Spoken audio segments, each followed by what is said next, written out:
Man is an interesting character for us. We've done Spider-Man, we've done X-Men, we've done superpowers. Many of the Marvel properties have long histories in Hollywood. Iron Man was at least at Fox and New Line before coming back to us. And for whatever reason, you know, the time wasn't right.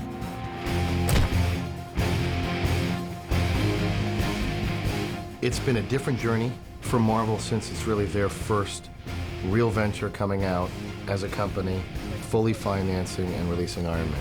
And it's a big deal to be a part of this production. So much of the company is now invested into this potential franchise, which is really what these films are meant to be. But we need a storyteller. Jon is a talent in many fields, from the camera, behind the camera. But when you look at Maid and Elf and Zathura, that's a track of a filmmaker that is nearing the top of his game. But very important for us with him is his love for Iron Man. That was the movie he wanted to make. Iron Man is one of the comics where you have very few purists who have attached themselves to specific storylines. In the case of Iron Man, it's the myth of Iron Man, it's the suit, it's what the suit could do. Things change from time to time with the suit, but there's a basic character that Tony Stark has and a certain look that the suit has. I went in to meet them and then wound up screen testing for Tony Stark for Iron Man. It was like, I went in the building, and everywhere you go, there's another movie you loved, and the Spider-Mans and everything. And I go, God, it'd be really great if I could do one of these. It was kind of like an independent director and cast, but, you know, doing this great big film, so it was the best of both worlds. I'm jealous. Next time.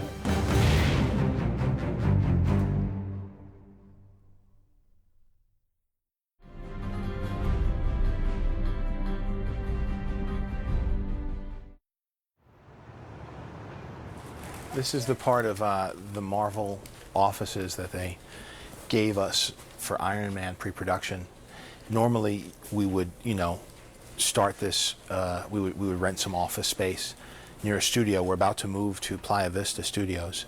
So this allowed us to sort of get a running start and be close to the people who are part of Marvel Studios here. So it was nice. We had these great digs, and we got to use the meeting spaces, and we're starting to outgrow this space. Here are some different, the evolution of concept art for the suit. These are earlier designs that we didn't go with, but they helped evolve the suit into the final look. The suit evolved over decades, and it wasn't until an artist named Adi Granoff took a whack at the costume and reinvented it that you found a suit that looked more like solid armor, more like something with a military application, almost like a flying machine, and not like a suit that somebody slipped on, it was skin tight and happened to be metallic. This suit felt real. It felt like something mechanical, something that was tech-based. And that was the image that I gravitated towards from the whole packet of 40 years of Iron Man images that was given to me. The suit for the movie is completely different. In my artwork, I try to make things appear functional, but they're not functional because there isn't a real person inside.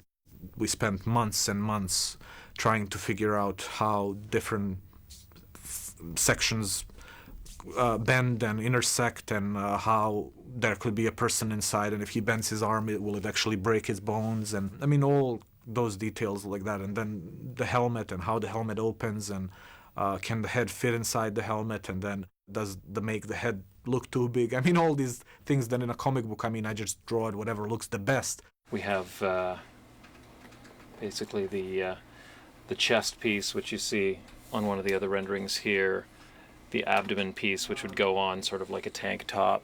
You have the boxer shorts sort of area, and then the leg. And the whole idea is to make each of these components expand so that you can just slip into them as one big piece, and then as you put them on, they would collapse and end up snug on the leg. Here's Ryan working on some keyframe work from the movie of Tony Stark first waking up in captivity. This is the beginnings of some thoughts for the beginnings of the first gray Iron Man suit. So you can see sort of the chest piece And as you can see, these arm pieces were inspired by this piece of hardware here. This armature that we got from Stan Winston was basically a starting point to say how, what are the basic pivot points that you would need to be able to move your arms and have as much flexibility as possible. This is also something that we use to help limit the movement that the performer used when we're doing some mocap tests for the CGI on it. This is sort of a dogfight sequence that happens late in the second act.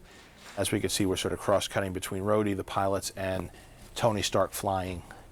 And these have been color-coded and worked on and photocopied because this is part of what was used to be input into the animatic. This was all input into the computer and animated, and you're able to watch it like you would a movie. I think very early on, Jon had a very compelling vision for how he wanted to cover the Iron Man action stuff.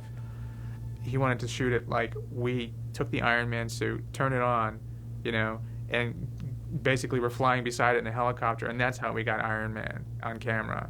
The one thing that we still have over pre-viz and animatics is that you can draw a scene really, really quickly, and you can draw changes really, really quickly, and as it should be. I mean, it's an exploratory part of the process to find the vocabulary of the movie and find the angles you want and come up with the coolest stuff possible. If anything, that's the comic book artist who's sort of like, I'm just going to draw and draw and draw. I'm going to make this scene huge, and before you know it, it expands into something that's absolutely unmanageable, unshootable. It'll never go in any schedule. But what you can do from that is take the things in it that you respond to, and that's what Jon did. So this is what I was hoping would be my office, but they made an appeal to me that this was the biggest room, so we need a room for all the pre-viz crew.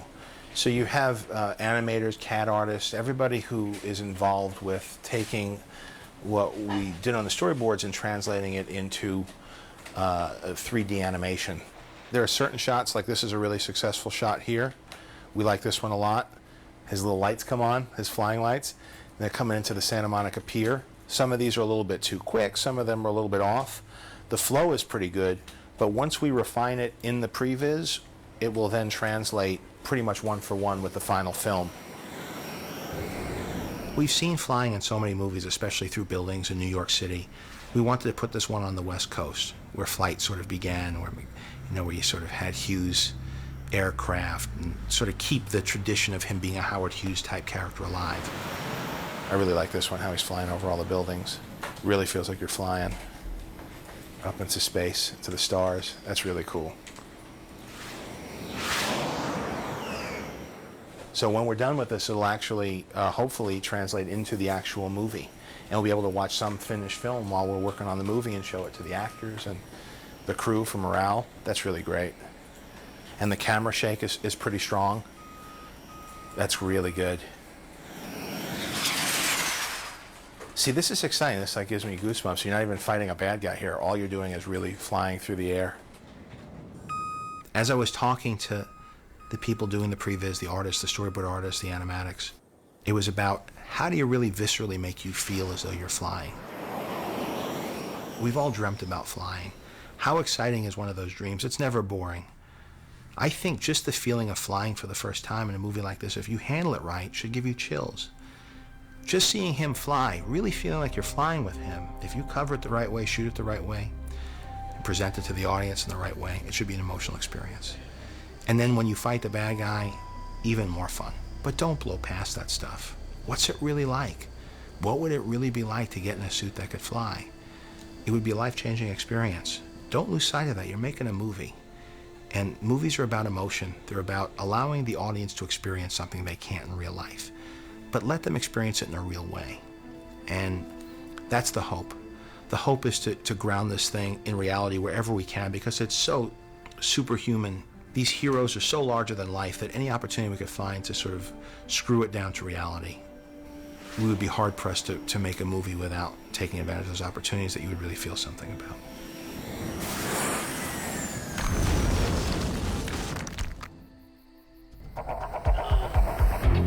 generally speaking, if you're making a movie about a billionaire who can go anywhere and who can do anything and has any amount of money to do anything, and you have a restricted budget, and you have to try and create that world that he lives in, that's a big challenge. He doesn't just have the G5, he has like the 737 private plane. You know, everything is elevated with him. It's not just a house, it's an insane mansion on the bluff in Malibu on a cliff. And so there was a lot of fun in designing, location scouting, casting, shooting. You get to play a little bit of fantasy because when you think you've got something that's enough, you amp it up more. When we were looking for a place to film, you know, there were a lot of possibilities. Marvel doesn't have its own lot yet. Maybe someday they will. And so we're looking for stage space that was large enough and in the Los Angeles area. And one of the places where a lot of films have shot is here at Playa Vista. And we thought it was really cool because this was the place that the Spruce Goose was originally built. It was Howard Hughes's old assembly factory and his headquarters for some time. You know, it wasn't lost on us that the legacy of Howard Hughes was, you know, sort of alive and well here. And Tony Stark is a little bit of the heir to the throne of the Howard Hughes reputation. You know, for so long, the divisions were kept very separate. The film division out in Hollywood, which really was producing the films with other studios, was kept very, was separate from the publishing division where they make the comics, was kept separate from the animation division. And it was important to me to bring all those divisions together. So there's multiple chambers, obviously, to this thing for the escape sequence. Marvel Films invited a bunch of us out. You know, myself, Joe Quesada, Axel Alonso, our big editor brain trust, and a number of our key creators.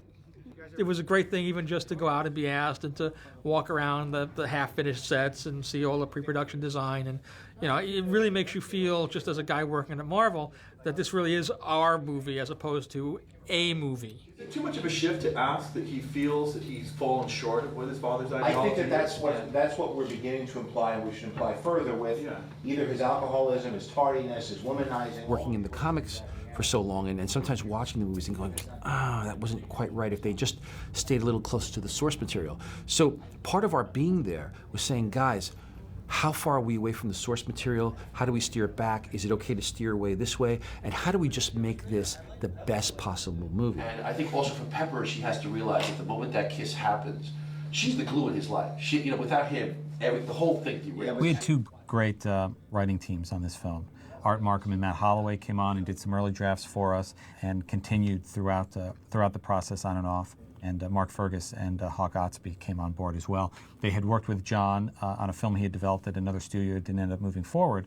Marvel Comics has been really fantastic about giving us the whole history, teaching us everything we could ever want to know about the characters, and then saying, you know, feel free to explore around those parameters. Yeah, when you see Zathura, you'll love this. Right there. We made a decision early to go with Stan Winston Studios to design with us the Iron Man suits. That's going to be too kicky. Yeah. And that's too matty. I like the brush feeling. Yeah, this is kind of I'd like to say, gosh, everybody was just clamoring after us to do Iron Man, but the fact of the matter is that the minute we heard that Iron Man was being made, we went after it.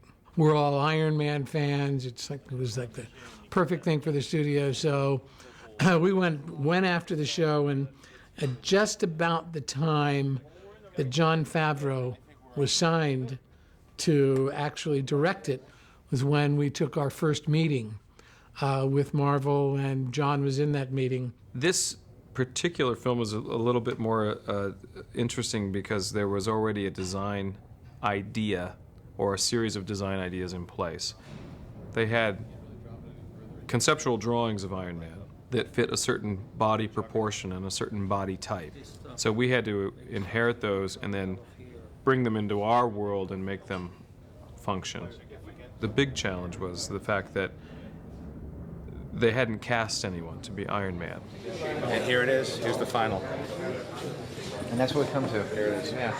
That's what we get for the amount we have to spend.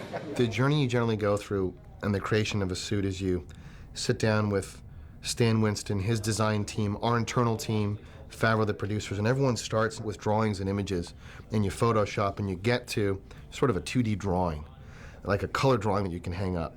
That then gets moved to a modeling stage, to a 3D model, so you see a quick time of a model that turns. Then that goes to a clay maker, and then you see the first clay made of it, and it's something tangible now that you can touch and you can spin. And we're convinced that a human head would actually fit in this thing, right? The ears are right up inside, right up against the... It's exciting. This is when you really get a sense of the movie coming together, when you start to see this. It's a bigger leap in some ways to go from an idea to this than to go from this to the actual movie. And then there's generally a maquette that's made, which is a miniature desktop model of it, and it might be only 2 feet tall. It's a work in progress, but it's coming along. That's great. Obviously, we don't have the wardrobe when we get with help. And then you wait, and you know the next step is the suit. And it's the full-size, shootable, physical suit that a person's going to get into. I've never made a movie of this size before or of this genre. I've always been a fan, but it's a daunting undertaking. The day I knew everything was going to be okay was the day that Robert Downey Jr. was attached to play Iron Man. That is gorgeous. What Kevin's going to do, and they're going to take a cast of your foot so that it's a very low relief strap. Stan Winston's reputation and Shane, the guys on that team, I've worked with them before. Every time you go into their shop, you go, oh my God, and they did that, and they did that, and AI, and this and that. And you see a history of films that I grew up on. The reason that I'm playing Tony Stark, the reason that I'm involved in Iron Man, the reason that I'm so excited is I'm crazy about movies. That's why I wanted to become an actor. That's why I could cry watching Chud, Cannibalistic Humanoid Underground Dwellers. I buy into movies. I love it. I see The Fly. I don't care if that's Jeff Goldblum going, you know, I'm like, I'm in it. They're transporting. The fly's dying. I mean, I'm a sucker for this stuff. Yeah, again, I'm just thrilled to land another gig with you. That's cool. Me too, man. Yeah. The best thing I can tell you about me is ultimately I just don't do anything. Well, I'm sick. I'm out of here. All right. Later. Get a good night. Stan, thanks. Good to see you, Rob. Okay. I'll see you soon. I walk in like a fan because I say it humbly because I really don't do it. I did it when I started. Now I oversee it. Shane oversees it. Everybody. I just enjoy it.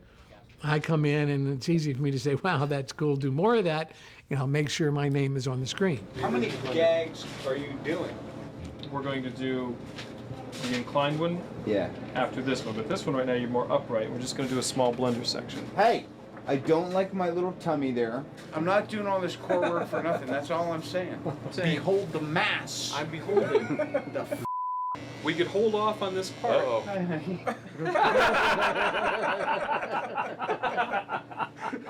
We are building a prototype while we're going. We've never built an Iron Man suit before. Dude, you're zooming in on my hammer right now, aren't you? Ease up on the What kind of twisted parlor game's going down here? And so you're given a launching gun, and then you have to hit the finish mark with the suit done. So it's not like we are ever able to kind of make one and then scrap it and make another one and make improvements and scrap that. And we have to actually work it all out and deliver at the time we're supposed to. John, don't. Johnny. Faster!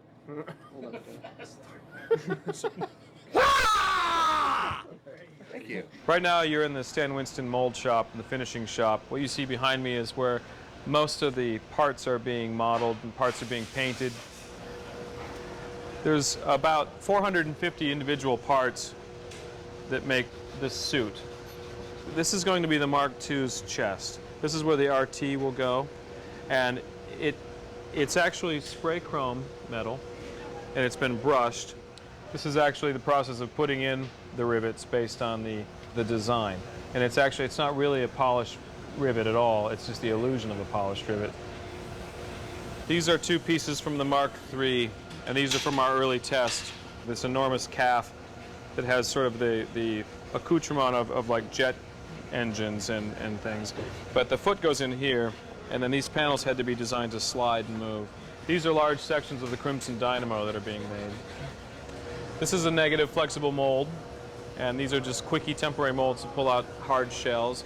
What's interesting about what Trevor's painting is that this is a flexible paint for urethane that doesn't crack or buckle. and we have a lot of parts that are actually flexible. And it took a long time to get that to work. And this is Tim Nordella, who's mechanizing the Crimson Dynamo. There's a hatch that opens, revealing the sinister man who's inside.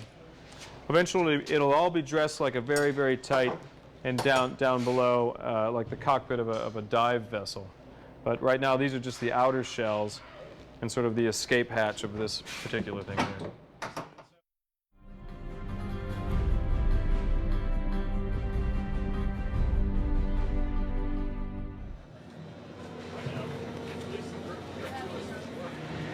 When you work with someone like Stan Winston's company, so far, this is Jon and my second film with them. It's still a pretty magical experience when that suit's first rolled out. Shane likes to put it behind a curtain generally and unveil the curtain in a very dramatic way, and there was Iron Man standing behind. What do we do today? I turned it on. Voila! And then you look at it and you touch it, and it's sort of half excitement and half fear because it's very real. And generally you're pretty close to production at that point when that suit's shown to you. So hopefully your research was right, and the proportions all line up, and the textures are good, and the colors, and all the decisions you made along the way make sense. Once you start to not see the whole guy, the proportions of him, and I think 235 is a good move here. I think it holds up really well. When Jon first saw it, he was all smiles. I mean, he was really happy. Once the stuntmen had really become accustomed to the suit, when they started out, they were just a little afraid of damaging it, plates intersecting and chipping off paint and that kind of thing. But by the end of the day, he'd really gotten the full range of motion and had sort of learned to live in the suit. Those dailies at the end of the day were just amazing. I think everyone was just blown away. Go ahead and turn it on, Brad. You have to be strong and you have to be athletic to do this. It's like wearing very heavy football gear. Your endurance level has to be up for it because it's a double-edged sword. We have to make it light enough to move, but we have to make it heavy enough not to just completely, crack apart when somebody puts too much muscle into it. So just do a, like the first guy, outside the door. The Mark I with the flamethrowers and stuff was close to 100 pounds. Without the flamethrowers and the gas and everything on it, it was maybe 60 or 70 pounds. Okay, and roll camera. What it feels like you're doing inside the suit doesn't relate at all. When I'm walking, if I look down to see my mark at all, they notice. But when I roll my shoulders up and try to get the hero pose, they can barely see it. So it's taken a while to watch ourselves on camera to learn what it looks like and what the moves relate to. Another rotation, Mike. Like right here, it locks out. And here, the weight comes down on my shoulder. So to be erect, is this what you're looking for? Well, I just want to see it, to see if it, because right now we're seeing, I see you crouch, right? Yeah, the hero poses kind of came from us just kind of striking poses and looking what looked best, and then them saying, yeah, hold that, and things from the comic book that they had took and poses they want, and then there were some that we came up with our own, and just different looks and, trying to show that you can see his character. If he's angry or if things are going good in the suit, they wanted to see that on camera. Roll camera. Action. Yes, of course there's going to be a great deal of digital work that has to be done to bring something like this to life on screen. But the fact of the matter is these suits truly exist. And they are going to be there. And they're going to be on the set. And they're going to be actors. And we are going to see the real thing along with the digital thing. But when you as an audience are looking at it, screw you up a little bit so you really don't know what you're seeing. Is that real or is that digital? And then you let go. My background as a filmmaker is not in this sort of genre. I've dabbled a little bit in special effects in Zathura and Elf, but really I come from more of an independent background, primarily a comedic background. And so I really wanted to offer a human side that would fit in with my sensibility of filmmaking. And in assembling the cast that I did between Robert Downey Jr. and Jeff Bridges, Gwyneth Paltrow, Terrence Howard, that's a cast that I would be happy to have in a drama or a comedy. And to be able to have them to support a bigger-than-life superhero really offers the possibility to exceed what people's expectations might be of this type of genre. Listen to me. You are like a little child sitting next to its father in a car with a plastic steering wheel, turning the wheel. But its father's driving, Tony. Well, then let me out of the car. Join me. Let's get there and let us start. We can raise all the funds we want. What do you mean? I was the one who arranged the injunction, Tony. You could have saved a lot of trouble if you just... What's up? Did I hear you there? Yeah, no, that'd be great. That'd be great. I'm in the house. I think it was my manager, David Schiff, was very excited about this project. He was telling me about Iron Man. And I said, oh, who's directing? And he said, Jon Favreau. I said, oh, God, he's such a wonderful director, writer, and actor. I said, he'd be great to work with. And who's playing Iron Man? Robert Downey Jr. So, wow, so that's a pretty good team right there. And he said, keep me posted. This sounds like something I'd like to get involved with. We'll let you warm up a little bit, and then we'll start throwing a little movement into it.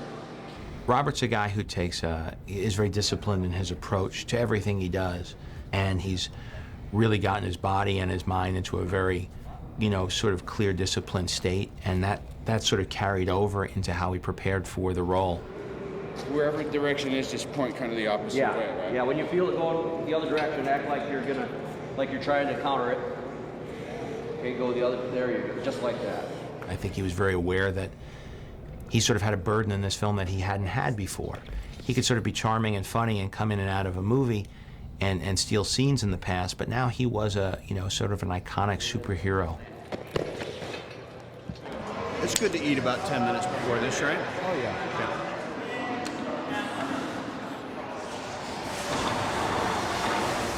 I weight train crazily, and I do a lot of martial arts and yoga, Kung Fu, Wing Chun Kung Fu, but I was doing that anyway.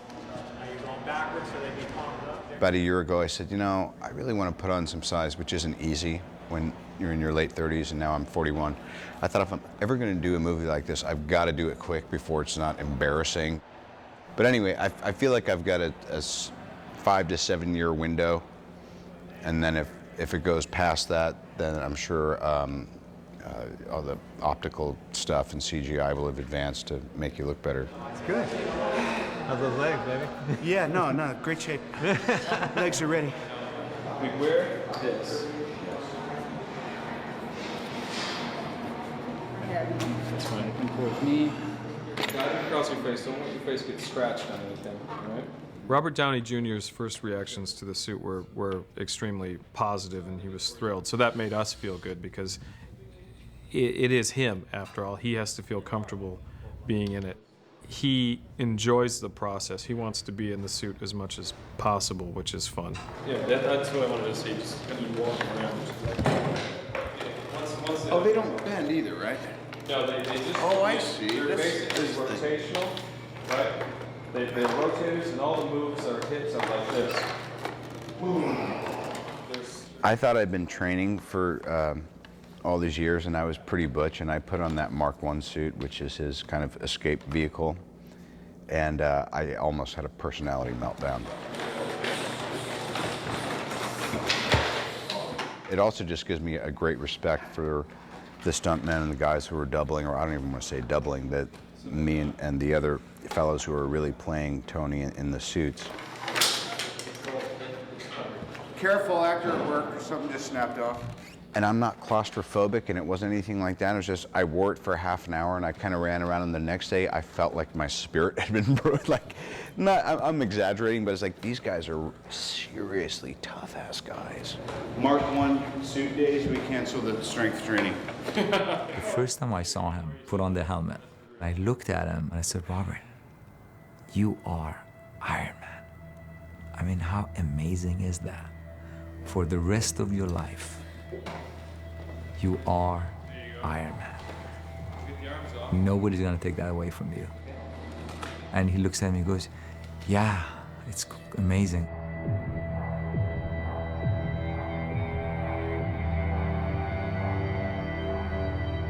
I think we need to add some rust to it, but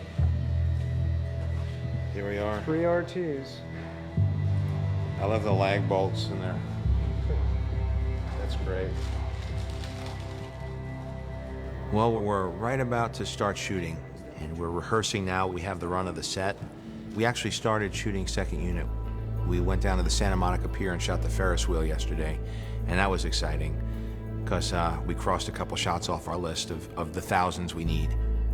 There's a stress factor that kicks in, and that starts to go away and diminish once you capture each shot and each scene on film. I'm gonna tell you right now. But right now, all there is anxiety, stress, and going over and over again your plan of attack on this movie that's certainly the biggest movie I've ever been involved in making. I think we have about a 74-day shoot, and day one is on Monday. Deborah, we're just talking about the... Happy trails.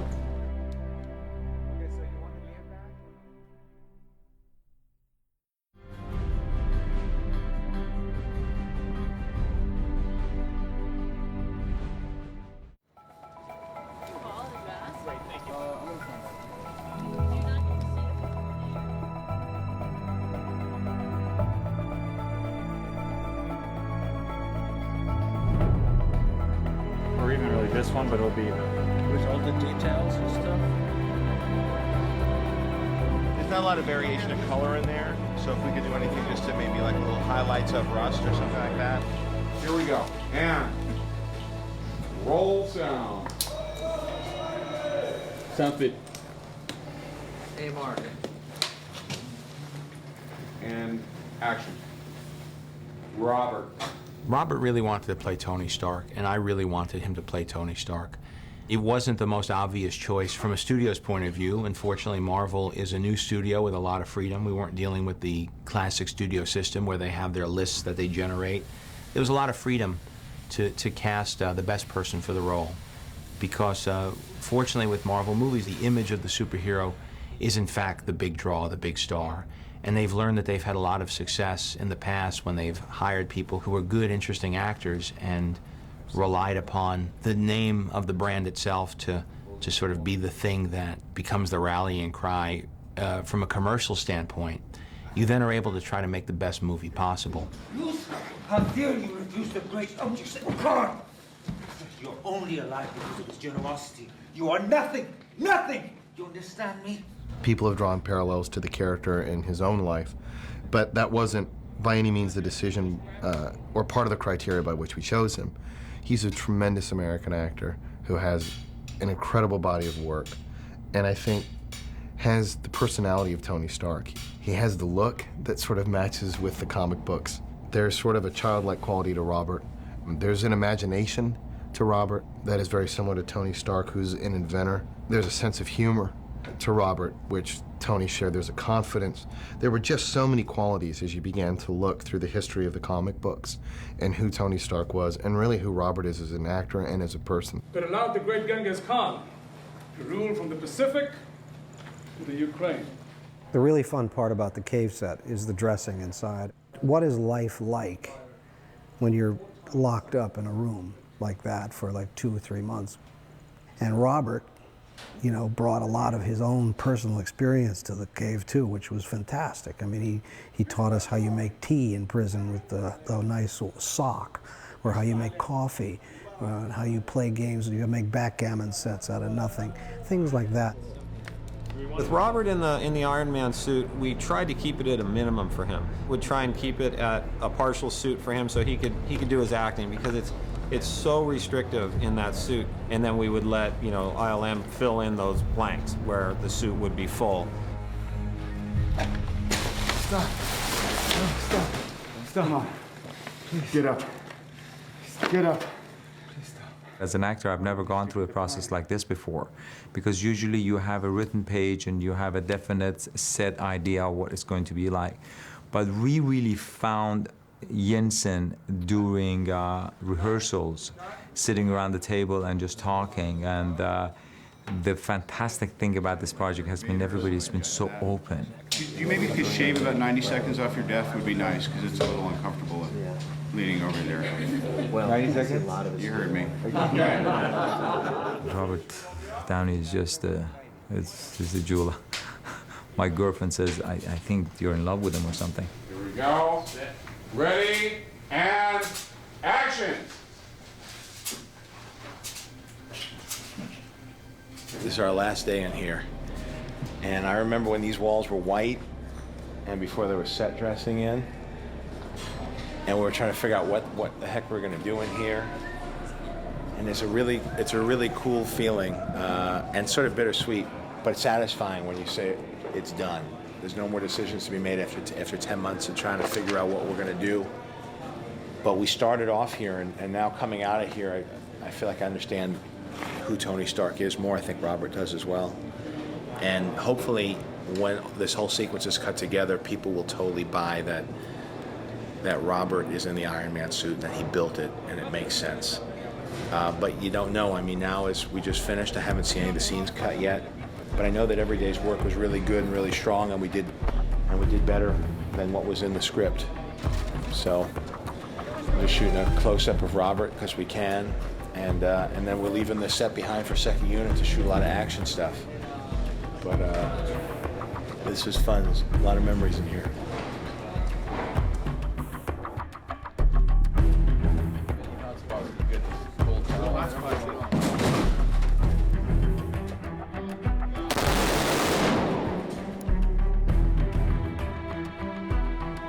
In the Mark I suit was mostly Mike Justice.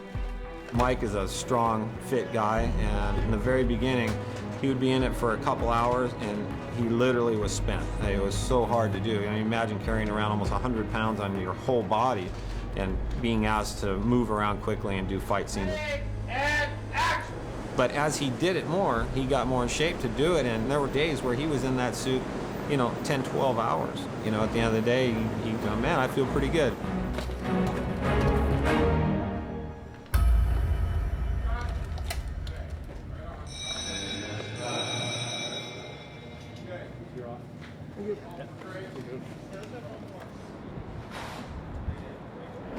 Well, we finally got out of the cave, and now we're shooting at Disney Hall. It was designed by architect Frank Gehry. It's a very beautiful space. Should add a nice look to the movie. And since Tony Stark is an engineer and a designer, we felt that it was important that the locations tie into that sensibility. And when this was available to us, everybody sort of jumped at the opportunity. We have to shoot here at night, so it's going to be very gruesome, brutal shooting hours because we're shooting from dusk till dawn. And this is the first day that we're actually on nights, so I think people will be fading fast. Mr. Stark, I was hoping I could get a reaction from you. House panic.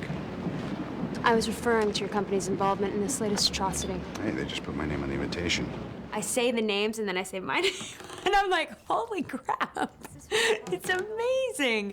It's amazing. It's one of those moments, like I will leave set and I'll call my agent and I'll be like, okay, dude, here's how I'm gonna break it down today. I don't know, a man called Jeff Bridges. Yeah, in a scene with them. So it's exciting. And like last week I was like, yeah, a scene with Terrence Howard and Robert Downey Jr. Yeah, I'd check it. Like, it's so good.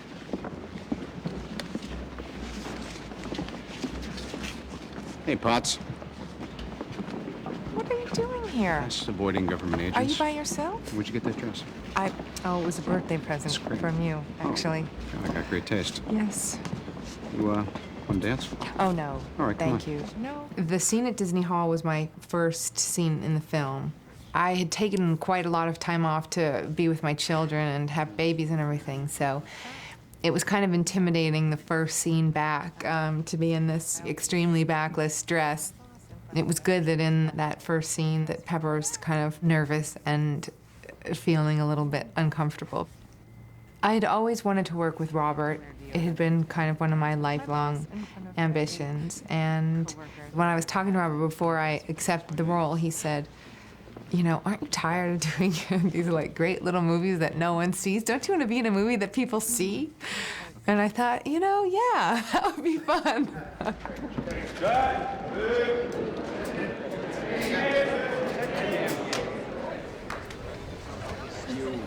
greedy. That's too much. You're a greedy human being.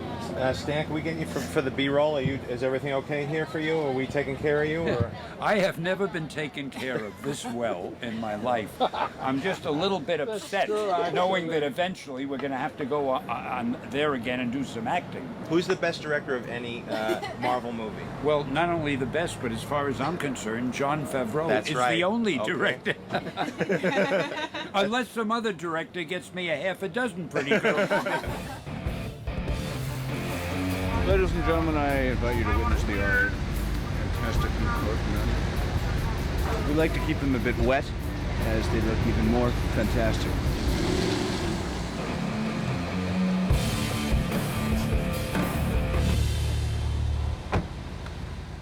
And action!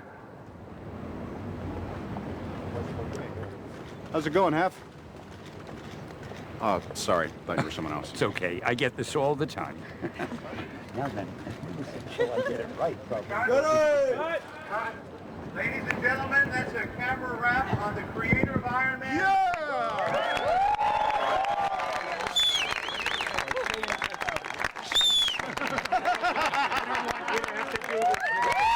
All right, Stan Lee.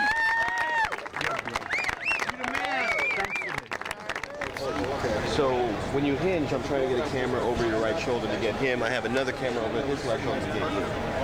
So what would you? So I should be on this spot. This is where you like it. Yeah. I'd never shaved my head. Always wanted to. I saw the comic book character there, and I said, "Oh, well, this, I'll do this. I'll talk to John about it." And John says, "Well, don't feel like you have to shave your head." And I said, "Oh, really?" I kind of wanted him to say, "Oh, yeah, you got to shave your head," but he didn't. So we kind of chipped at it. We kind of took it down steps at a time, and finally, took the plunge and shaved it all off, and it felt, the most Obadiah-like that way. Hey, what a surprise. I'm not going to say anything. Is that good? I doubt that. Let's see inside. All right, okay, yeah. And, oh, she's got a lot to talk about. Listen. They say the best weapon is one you never have to fire. I respectfully disagree. I prefer the weapon you only have to fire once. That's how Dad did it. That's how America does it, and it's worked out pretty well so far. Wide out the whole frame. Yes! For your consideration, the Jericho. The Jericho, 1001, 1000, bang.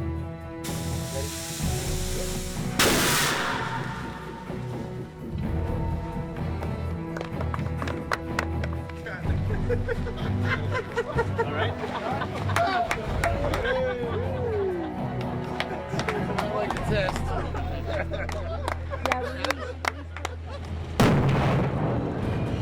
This here's Lone Pine, and it's doubling for what we're suggesting are the mountains of Afghanistan. I think they did Gunga Din out here. I know they did a lot of westerns out here. This particular angle works really well for Afghanistan, but if you look different ways, different rock formations make you feel like you're out in the west. Here we're on protected land, so there are a lot of parameters that we have to observe to shoot here, but the trouble that we went through is well worth it because it really gives you a look like we traveled halfway around the world. When you get to work with the guys at the top of their field, you just go, okay, that thing's gonna blow up in back of me and I'm gonna be okay. Or you get hit with like a little frag and everyone runs over because you're like, the star of the movie, and you're like, my God, man, 10 years ago I could have gotten knocked off my ass and have stuff stuck in my skin, and people would be like, all right, back to one. Because if you're not down, then you're not out. I was pretty blown away by how much we were able to do at such close proximity, but I'll tell you, it definitely helps you kick up some dust when you know what you're running away from. John brought everything. John is the primal force behind Iron Man. He's easily half the character. He's infused himself into every department. I won't say he's a gentle giant because he's very formidable, but he is the most composed person in a position of unimaginable stress that I've ever seen. He's so gracious and so evolved. Robert, you're such a good actor. You got that?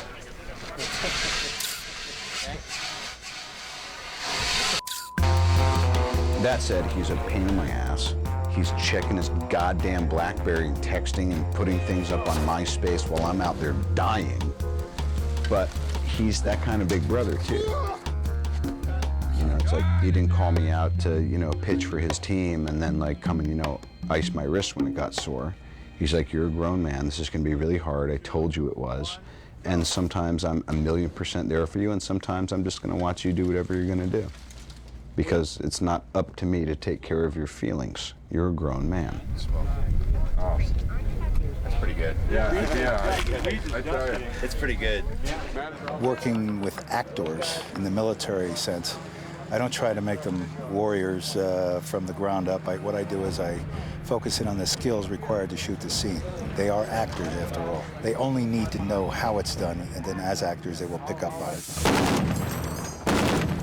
I started just pushing down, and, you know, these things are firing like 40 rounds a second. And I'm holding it down, but that will make the barrel very high, you know, so you have to do it in bursts. And his whole thought was, die, mother, die, mother.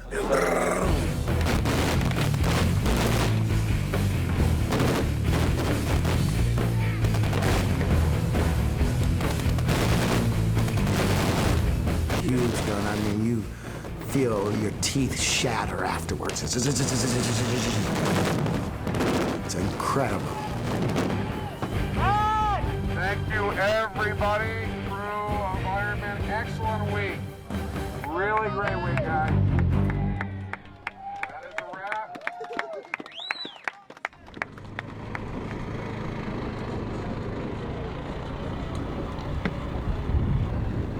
What's on here, Coach? A little windy today. Wasn't like this when we scouted it.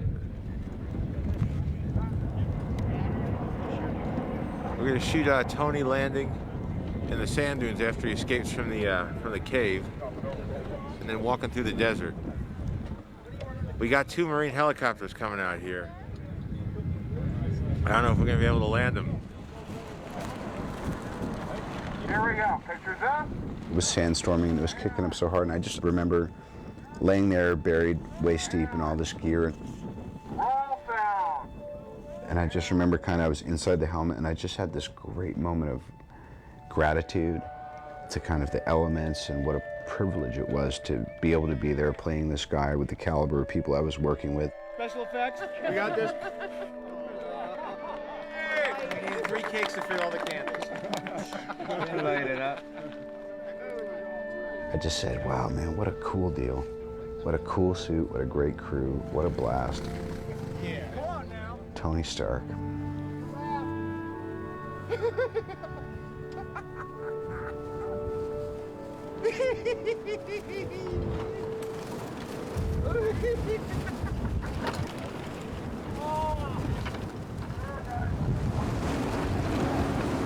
Okay, that's a cut. Yeah, quick. They're clear.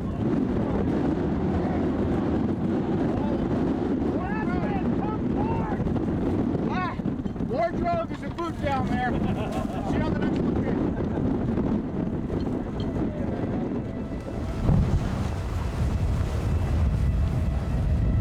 We've been out here in the sand dunes. It's been a windstorm. There have been a couple semis slipping over on the highway. The winds were kicking up to about 50 miles per hour. So everybody's making do. We all goggled up, and everybody's been a real trooper, and they're out here working. We've had cranes swinging out of control, and today we're just on sticks because it was just too windy for any equipment more than that.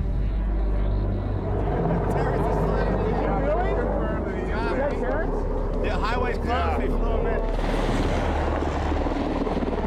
It's just a brutal day. Very indicative, honestly, of what the circumstances are like in Afghanistan. So it actually kind of, you know, rang true, I guess, to what things are really like there. Well, 395, something must have flipped, and they had to send a helicopter for me. Yeah, how was the ride? It was incredible. The doors are open. My assistant almost cried. We brought in a couple HH-60 Pave Hawk helicopters. Action, Robert! We're actually, you know, pararescuemen and real helicopters and shooters on that, you know, that do that stuff for real, came in and were part of that scene.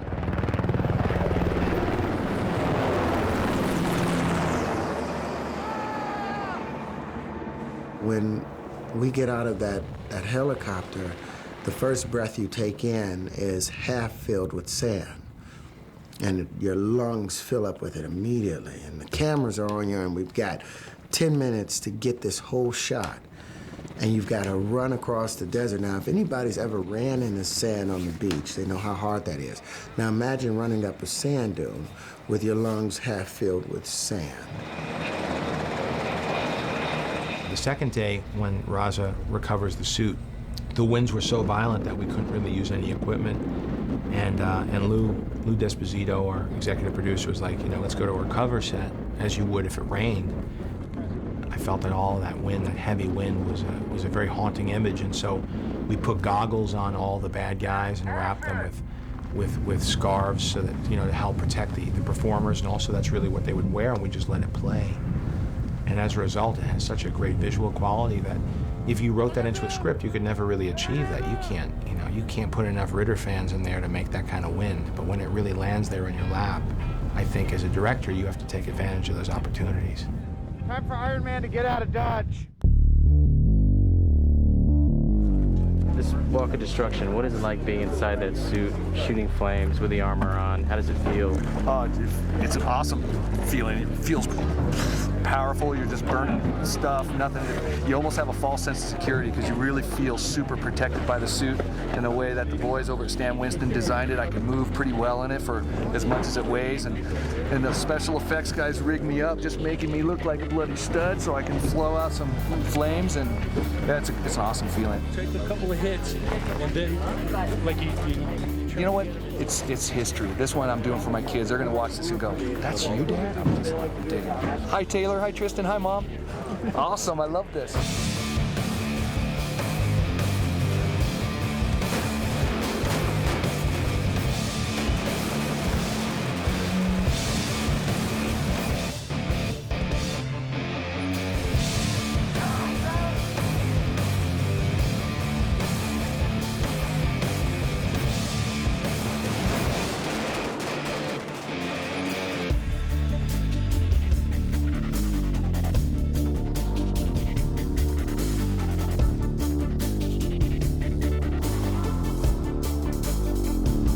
Just from wear and tear, we got a little tear in one of the lines and it spit fuel, which being under pressure kept spraying on my legs, and I ignited.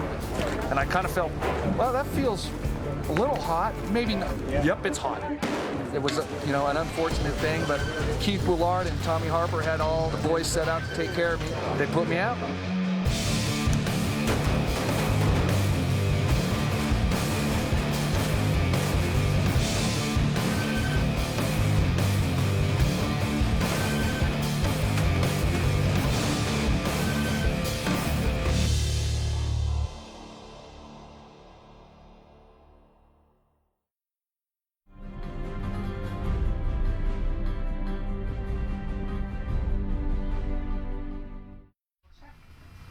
What's going on there, Coach?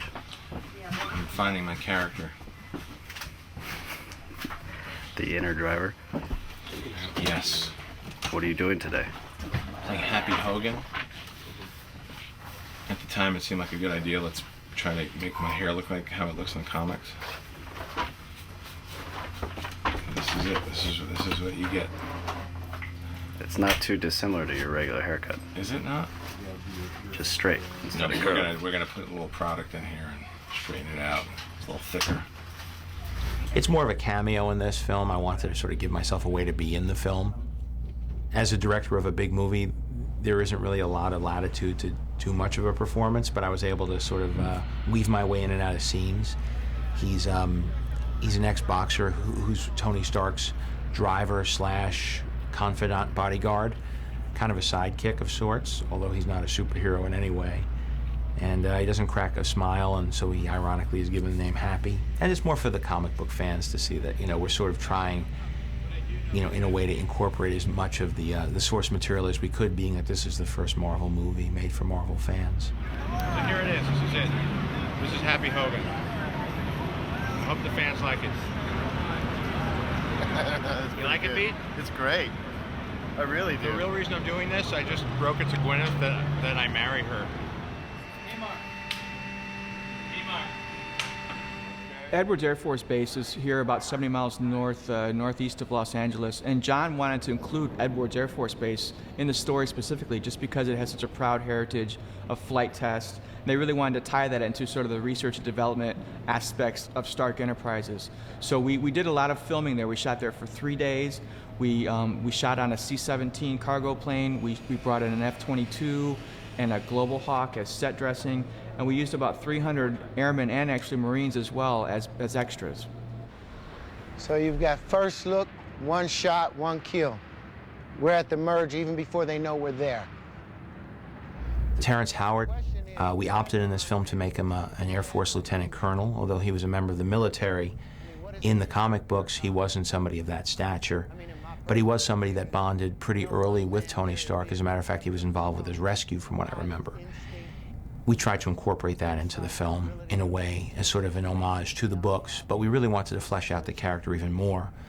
And Rhodey becomes War Machine if you follow the course of the books. And as we sort of look forward to see this as a chapter in a series of films, if we could be so lucky, I think that following Terrence Howard as he becomes a superhero in his own right is something that I'm really curious and interested in. That lovely lady you woke up with, what was his name? I think it was Ivan. No, it was your sister. Right. Come on, give us a few seconds, you guys. Pleasure to meet y'all. Soon after that shoot, those guys cycled over to Afghanistan. So no joke, those are really tough guys, and they get a real tough job to do. And it was really nice to see Terrence and Jon and Robert interact with them and just be really just humbled by what a tough job those guys got and what real pros they are. It's nice seeing you.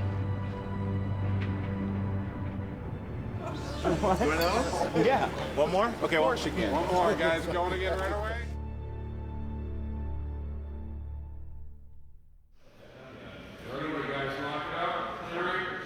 The workshop was always the most important set for me. It was the space that was going to tell you before he got captured and builds the Mark I suit that he's a guy who likes fabricating, he likes working with his hands. We have him working on a 32 Ford that we show in a picture that he's working with his dad on. And it just shows that he's a bit of a gearhead. He's a guy who, not only is he a genius as far as design goes, but he actually has a hands-on knowledge of how to build things. And he's an inventor, but the type of inventor who doesn't just work with a pencil. That was important to make that leap so that it didn't just jump into fantasy land when he was in a cave and builds this suit. That he makes a breakthrough that was inevitable because he has a mind that is capable of these kind of realizations. So we put together a shop that would be any car builder's dream. We have everything from old English wheels that look like they were passed down from generation to generation. Maybe they were his dad's that were passed down. And then you also have like CNC machines that are sort of state-of-the-art, or plasma cutters. And everything we figured was tied in and automated to the brain of the house. So I wanted to create a real mix of high-tech and low-tech. Why are you hustling me out here? Where are you going? You got plans? Yes, as a matter of fact, I do.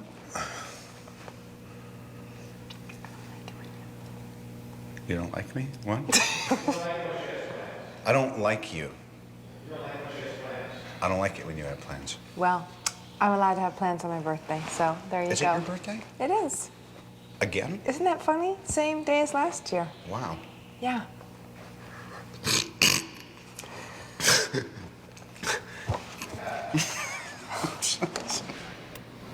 Yeah, there it is. Hold up. You're probably feeling coolness. Unless it, I was definitely not a comic book reader, but my brother was, so Here we go. Pictures up. I grew up with Marvel Comics around the house, and my brother had Spider-Man underoos and Spider-Man sheets and Spider-Man everything from a very young age, and he was definitely into comic books, so I was exposed to it, although, I'm a girl, let's face it, so. You feel it? You feel the wind? Oh, Okay. Puss! pus. Don't worry about, it's not pus, it's an organic plasmic discharge from the device. It's not from my body. Oh, it smells. It's basically making a very tall upside down U. I'm a huge military channel and Sergeant Rock. I mean, so superheroes are great.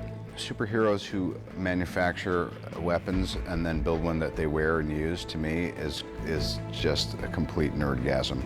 Now we're ready. I think the band's ready to go on. So without further ado, I present Robert Downey Jr. and the Boot Brigade. In an origin story of a superhero, you have certain responsibilities, one of which is, showing how the hero came to be. And it takes a lot out of a movie to have that kind of burden. But what it gives you is the opportunity to allow the audience to sort of become the hero with the hero. And I have the most fun as a viewer when I see the learning curve of a hero. There's a tendency to want to just go right for the fighting and right for the action. But I know my favorite part of the first Spider-Man film was watching him come to terms with his powers, learn how to swing from his webs. And I referred back to a lot as we met and went to pre-production meetings talking about what the set pieces would be. I thought you said you were done making weapons. It is. This is a flight stabilizer. It's completely harmless. 2, 1, go!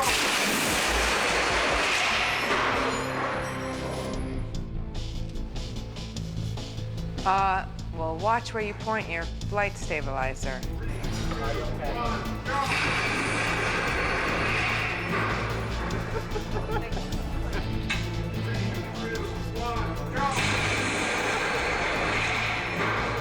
It's really dangerous.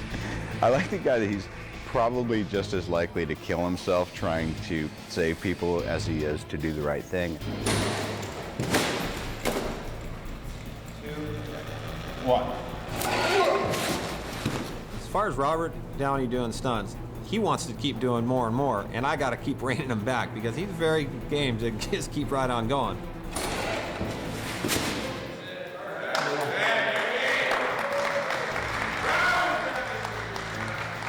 Should be following him while he's going. So when he hits the wall and falls down, there could be like a beat of no movement, and it's just punctuated by the blast. It's a timing thing. So.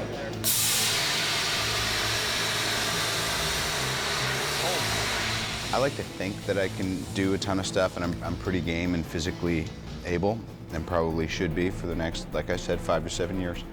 So, but then I'll talk to Tommy, and he'll be like, yeah, we're not gonna have you do that. I could do that. He goes, no, you couldn't. Well, maybe you could, but I wouldn't let you.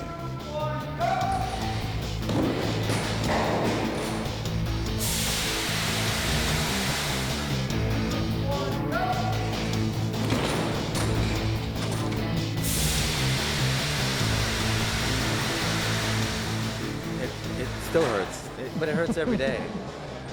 Getting up looking like this. It hurts in here, emotionally. But I'm doing better. I'm doing better. Can I go now?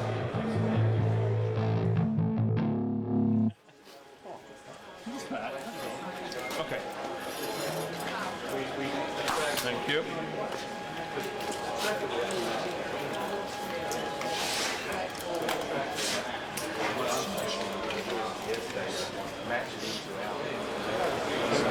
We're about to do Tony Stark experimenting with the combination of boots and gauntlets. This is his first successful flight in his workshop.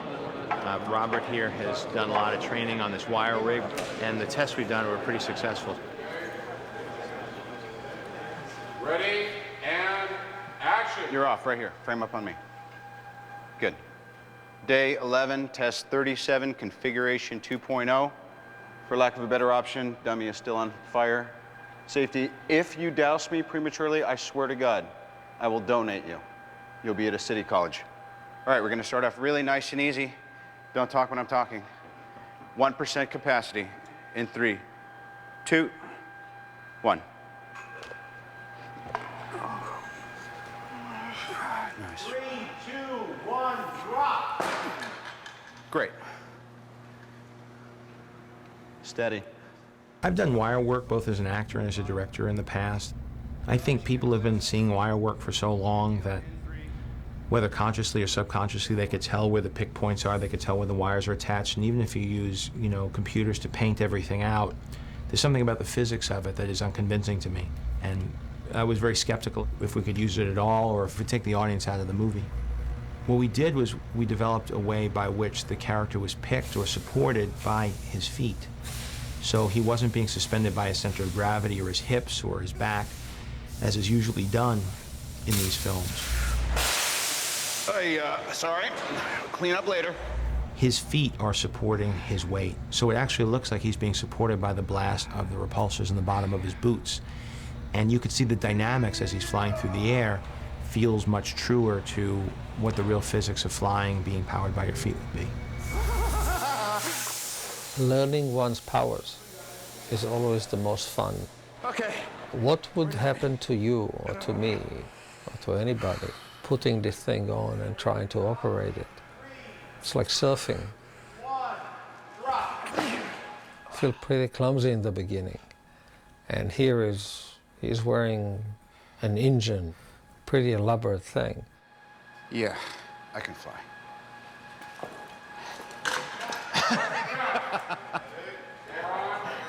Oh, man.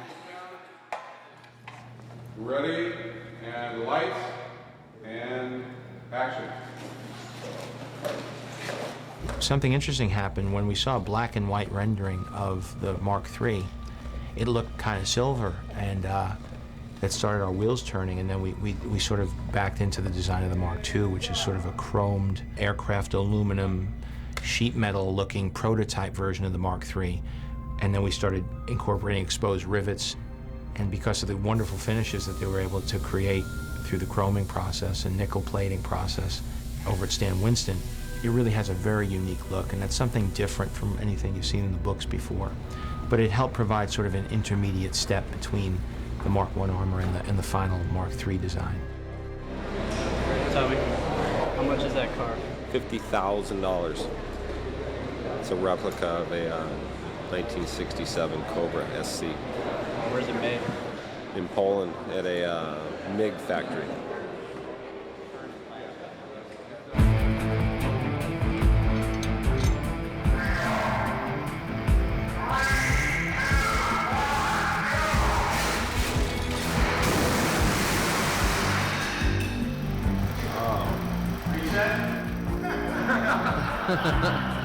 That brings a tear to my eye.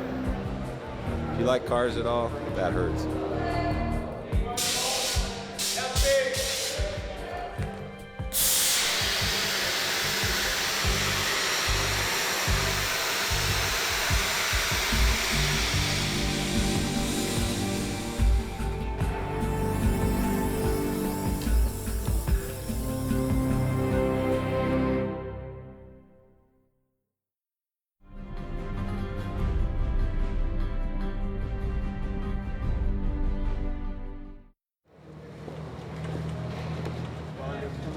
So you just step off.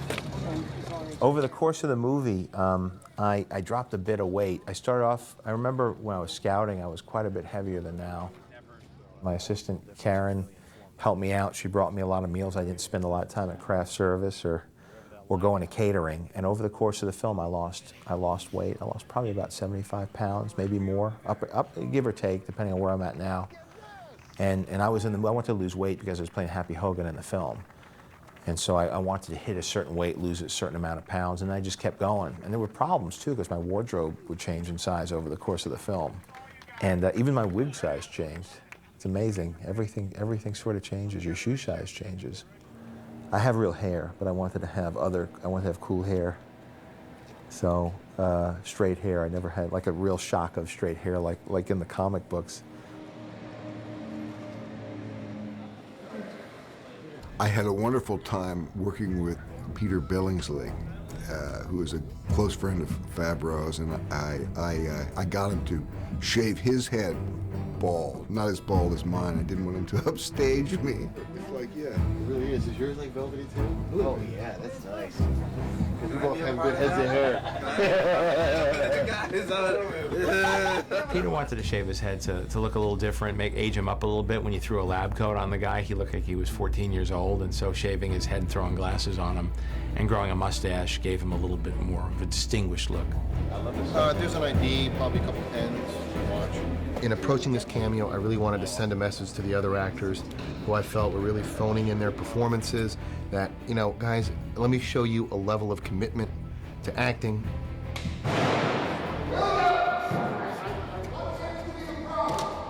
The camaraderie that Jon nurtures on a set is to ad-lib.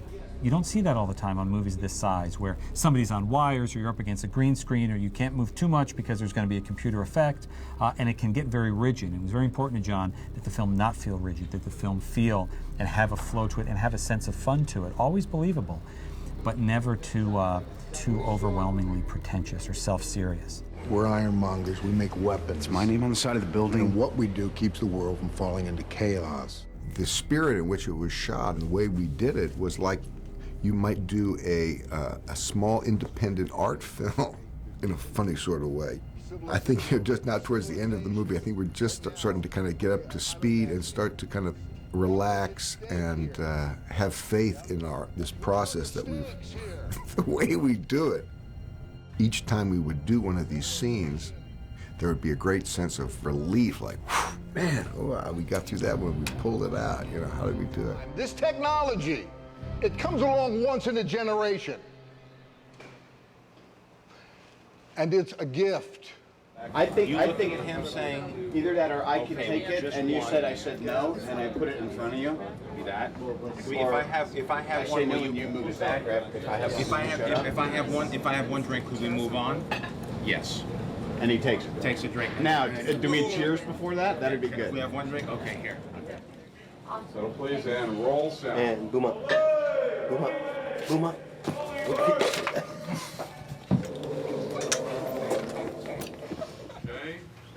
Ready and action. Honey, I hate it when we fight.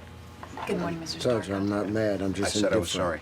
Thanks. I don't want to hear you. What more You do don't you need than an respect apology? yourself. I definitely know you don't respect me. Jon recognizes that the script is a skeleton. The comic book is a skeleton. You know, what we are creating is real life, so he allows it to grow and to improv and to become something alive and three-dimensional. I want to be fresh. Okay? I know what I'm doing. I live for this. This is business travel. I don't got a throttle between my legs going, you know hopping from my... Just do what you want to do. Just leave me alone. Join me. One drink. To business. I said no. To the future. To the Air Force. Will it get you to shut up? The look of the film is something that you know, is as much a part of the franchise as the character himself. And as a director, it's one of the elements that you have a lot of control over. Maybe she does one move and then Sarah can come in and do it. I'm not a cinematographer. I wouldn't know how to light a scene as a cinematographer or a gaffer. I have a lot of respect for what they do. But I do understand a look that I like. And in hiring Matty Libatique, who I've been wanting to work with for a while, and I've been a fan of his since his much smaller films, he brings a certain style to it, a certain grittiness, and he's also able to give it a big movie look. And he understands how much a priority reality is, and how the challenge for this movie was to ground it in reality, because it's such a fantastic story, such a fantastic character, that your job as a director is to make it personal. Welcome home, Mr. Stark. Thanks, Jarvis. It's been a long time. Yeah. You know, there are two ways to go. One is just to create a spectacle that people could, you know, munch popcorn and ogle at and enjoy, and that certainly is a lucrative proposition.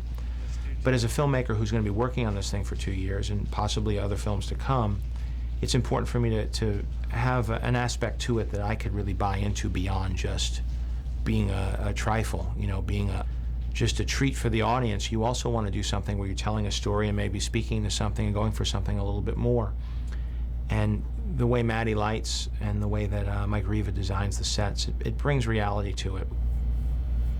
Sir, you have 1,713 new voice messages, including 3 from the man crew. About the time that we cast Robert Downey Jr., I was thinking about the house and trying to figure out what kind of design it should be. And even though we had decided on this kind of angular, flat, metallic, hard-edged look, the idea that Robert Downey Jr. has he comes with a certain vulnerability with him, and it may sound strange, but we redesigned the notion of the house after casting him. I thought that he would be more suitable in something that architecturally mirrored who he was, a little softer inside, a little bit more susceptible, a little more vulnerable. There was a certain vulnerability about him, so I thought round is nice, and it's more elegant, and it just seemed a little bit more womb-like.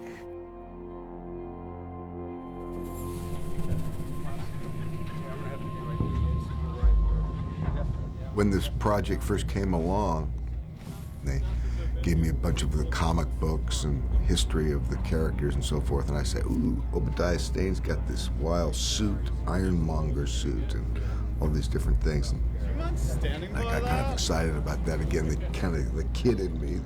We'll counter your move, so wherever you move, we'll kind of go with you and take the weight of the suit itself.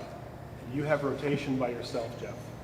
Yeah, I've got it now by myself, right? No, you can spin your way. There you go. That's always just you. Then when I met with Jon the first time, he said, "Oh no, you don't get to wear a suit." And I kind of went, "Oh." And because it was the Mandarin was originally the band, there was going to be like 2 different bad guys, and I said, "Oh, okay, well, let's see, how it works out." And then the scripts were being worked on, and it came back. He says, "No, it looks like you wanted to wear a suit. Now you've got your suit." I said, "Oh, great."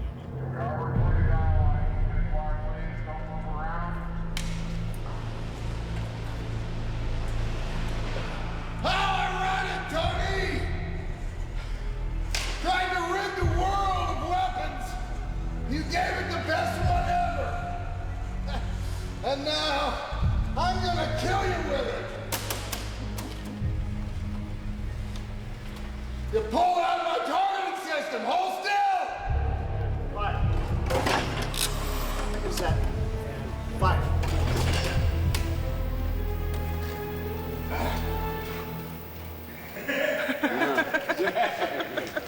Good.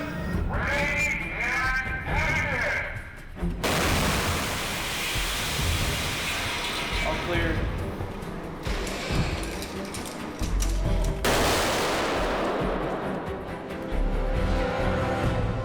I think it was the most strange for Gwyneth, who, although she had worked on a green screen show, Sky Captain, she never really worked on an effects show. And she said that that was very different than this. Because in this film, she's looking at like a 10-foot tall robot that's being operated by puppeteers in front of her, and she's having explosions go off behind her, and windows being blown out, lights going crazy, and things melting down. And she was right in the heart of it, running through sets at full tilt, and with things blowing up behind her, and she'd never experienced anything like that before. I told her it was remains of the day 2 when we signed her.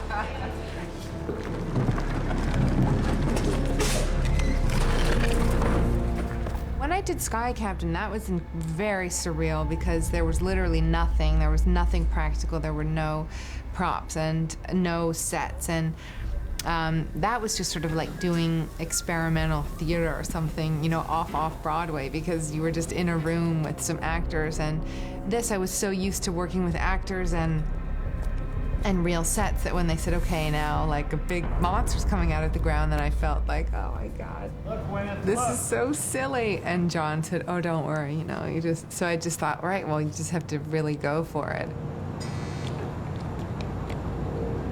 And cut. Very good. 1, 2, 3. 1, 2, 3. Bye-bye.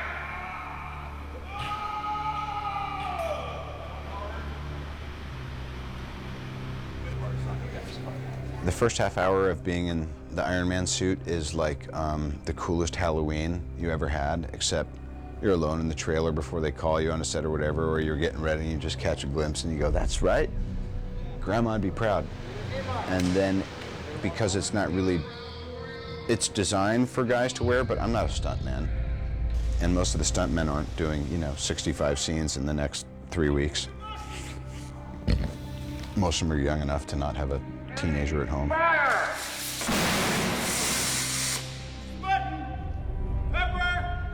It was tough, and as we went further and further along, I realized like I could wear the suit all the time, but I can't wear the suit all the time and be an effective actor. I'm sorry, did that interrupt your flow?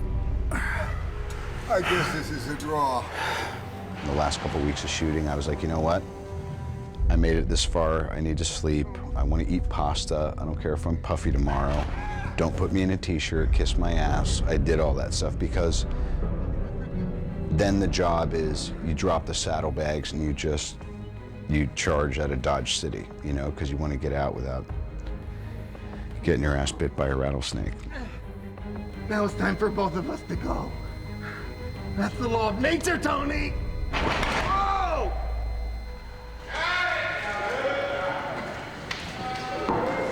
Ladies and gentlemen, on to Las Vegas. That is a wrap. Thank you, everybody. Here we are out in front of Caesar's Palace, the third movie I've done here. And we're exhausted. We're doing a death split, which means you start at midnight and go into the next day. We tried to turn around. Everybody stayed up as late as they could, gambling and partying last night, and tried to sleep all day. I, for one, was not able to sleep all day, and I have to act and direct today. So this could all go to hell in a handbasket on our last day of principal photography. But here we are. This is the big finish line. We always knew that if we got here, we'd be in good shape. So it's a bit of a celebration. It's going to be a fun scene. We're going to start outside, then go inside, and here he is, Tony Starks. Tony Stark. I was just saying, we don't need sleep. We got talent. That's right. Work it, work it, work it. Winner! I'm just so proud of everybody and satisfied and the whole deal. I mean, in my psyche right now, it's that thing of like someone was saying the last day of high school and, you kind of just can't wait to throw your hat up, but then you're like, what am I going to do with the rest of my life? And I just remember last, October, November, and meeting Jon regarding this, and then screen testing, and then pre-production. To me, like most of us were burnt by the time pre-production was done because we prepped ourselves into a tizzy. And then there's starting in the first 2 weeks in the cave, and then going to Lone Pine, and then Air Force Base. I mean, it's the problematic thing of looking at a schedule, or looking at what anyone looking at what their life is for the next 3 months. It's like, this can't be done. Thank you, everybody. That is a wrap. Every movie has its trials and tribulations. We did encounter a snowstorm in the middle of a desert in the cave scene, which was very odd. We did have sets that blew away and blew down, but it actually, the movie gods were with us most of the time. And while it was always daunting, it went fairly smoothly, which was great for our first production, very important for our first production. Ladies and gentlemen, Jon Favreau, director of Iron Man! That's a testament to Jon, to the crew that we put together, and for the cast, who were always game, who could always maneuver through whatever circumstances were thrown at them. And, we did. We came in on time and under budget.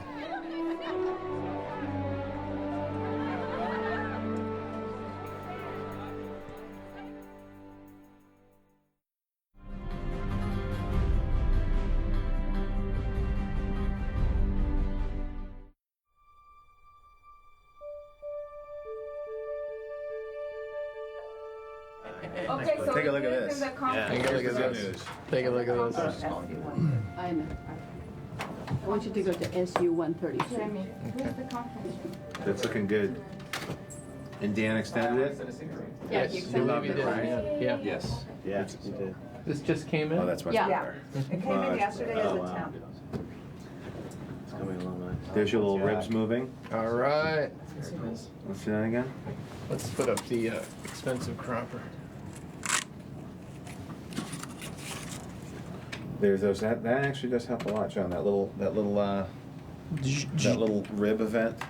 Yeah, we got to rack down. I want to see under the floor a little bit too, because that helps. Well, they also added, what I That. like is the heels, you know, that we had on the Mark II as well. They added it here, which we didn't have in the other version, and that's very cool. The thing I think that makes the biggest difference is they have the arm actually operating the screw. Yeah, I think And that one too. There's one on the right there. Yeah. As we go up, just take it a few frames forward. That thing's coming off of there. I almost want that to linger a little bit more so we see that. It's almost happening out of The frame. gantry arm? It is happening on the frame. So we should just delay that when that piece comes out. If we could delay that event. Because it closes as soon as we're on it. Yeah, it's because there's something right at the beginning. You want something sort of in the middle to go, so you just go, yeah, the party started. But it's definitely cool. It's definitely going in the right It's place. much better, and that actually helps a lot with those little flippies. All right, anything else to look at? I don't think it's too bad. What's that? Is that where we get out? I thought it was longer. Why is it trimmed so short? It's on the step. It's on the step. That looks like it's very short. I felt some of what was cool about it was that he walks out. Okay. I am in the mocap suit in this. This is a shot we were trying to get the first reveal right. He moves a little How's too much that? like Happy Hogan. So you have it in the cut there? Look at them now.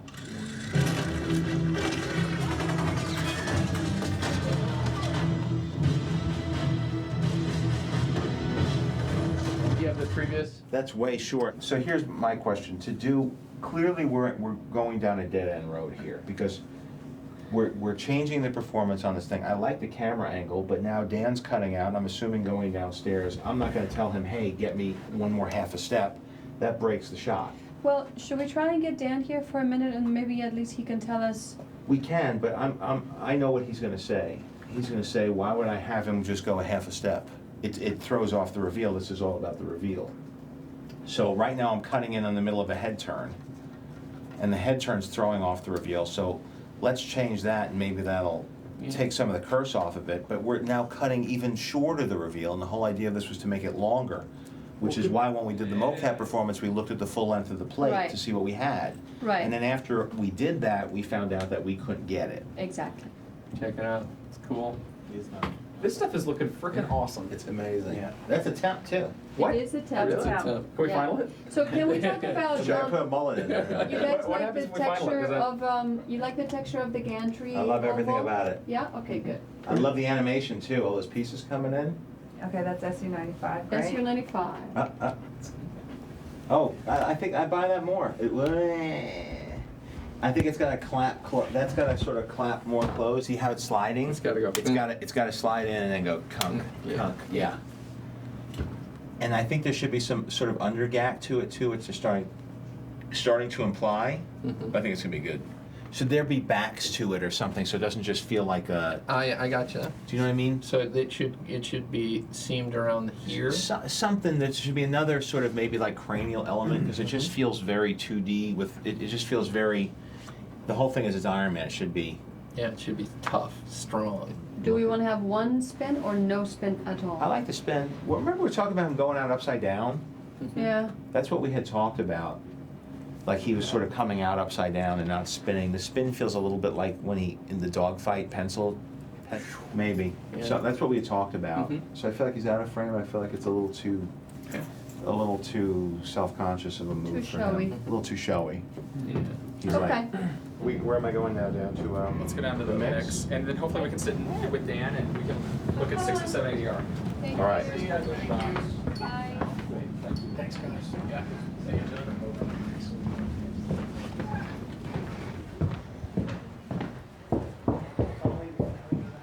Been up here before? No. Your first time? Yeah. It is amazing. Have these posters. He says this one here. Yeah. Bring that down. This one there. There's a little tiny room. And here it is, the Akira Kurosawa Mexican stage. Let's see if he's in here.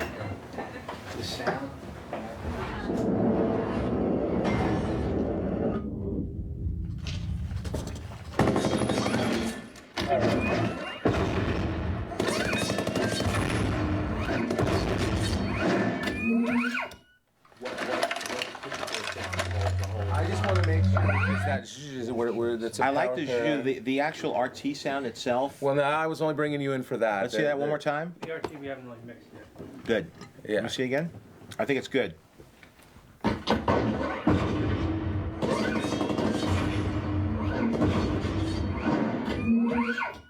So those sound like servos, right? So the layers I'm expecting that we'll get to now are going to be the winding up of the RT. Right, Also. and also movement, you know, presence and sort of servo slash plasma sort of type of sound for him moving around Good. as well.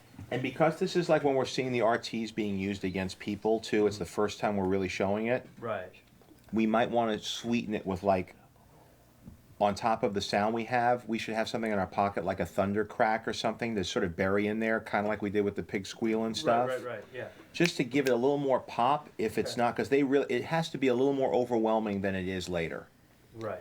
It has to have its own like signature, holy shit, this guy, it's like the first time Dirty Harry fires the Magnum. Right. It's got to really be a special one. And don't worry about consistency, worry about impact.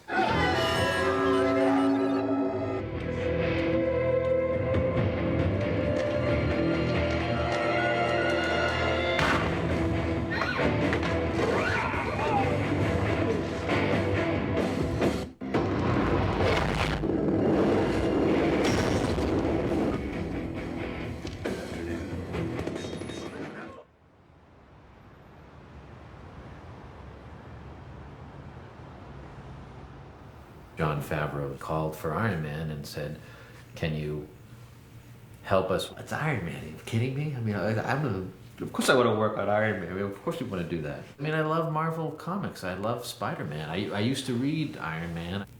John Nelson called and said, you know, can you guys come in and look at some of these interfaces? There's a lot of text you can't quite read, and it's very technical, but it wasn't advancing the story.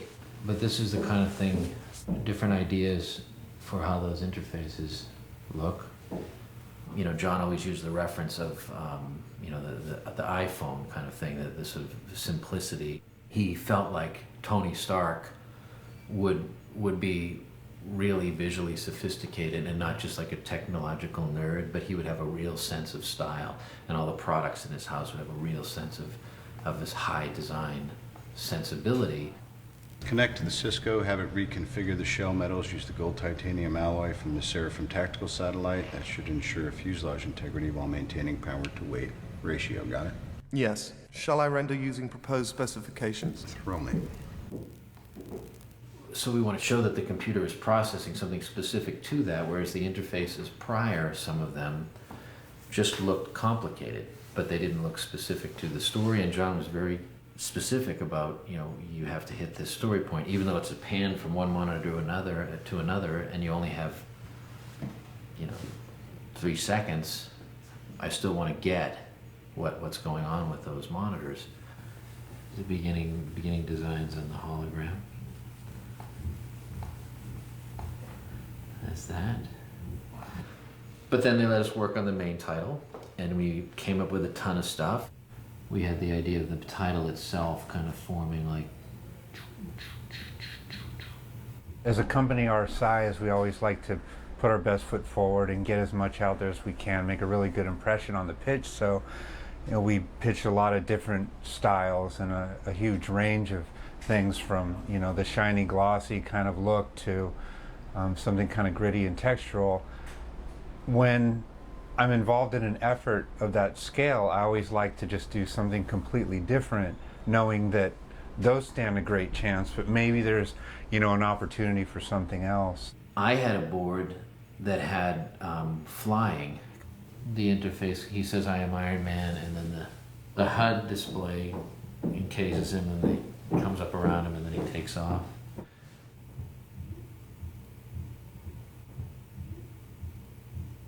The kind of brief that I gave the people here is that I thought when he says, "I'm Iron Man," it should be like a celebratory thing, like you leave the theater and you're pumped.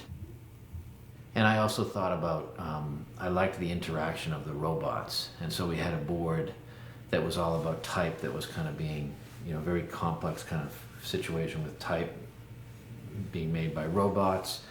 And John felt like there wasn't a lot of detail material of the suit itself, so he very much responded to a board that was all about the inner mechanics of the suit. But we had this little motion test, and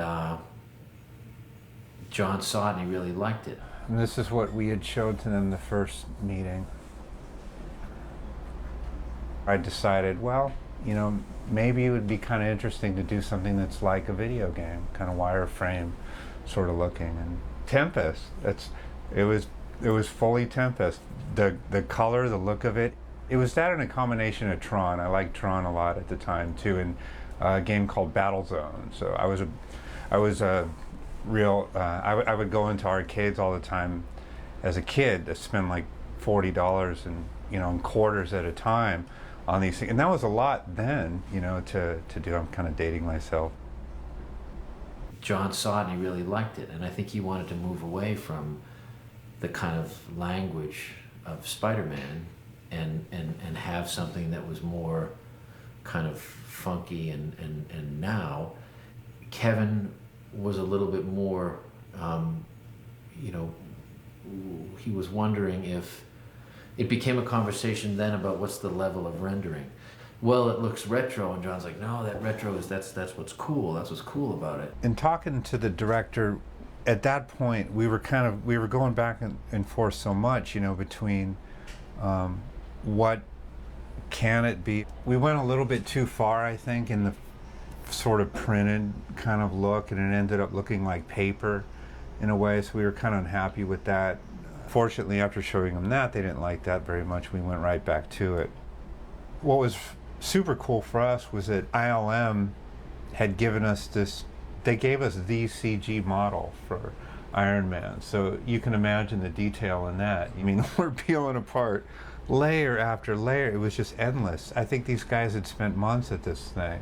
But it was so fun to be able to just take that plate, you remove it, there's this mesh, you remove that. There's all these like little screws and bolts and nuts and all of that, which is really evident in this shot here. It's crazy what these guys did. They just, it's like real machine work. They just went and did every single piece. The detail these guys put in, it's just such a labor of love from them. They really, really figured this thing out. Like we wanted a little bit of a hint of film here, and then we just kind of give it a lot of nice grain and texture and all that kind of stuff. That Ilya had come up with this look, to give it a little bit of an imperfect quality. And they wanted us to put War Machine in there, so we found a good opportunity to do that, I think, on this here. Dave Reiner had modeled this. So all of this was made here at Prologue. We had a couple reference photos to go off of to be able to do that. And then here, I like even like laser tag, how they have all the black light kind of thing. My kids play that. They love that stuff, but I think it's not as popular anymore, but I thought it might be kind of fun to explore that just a little bit right here.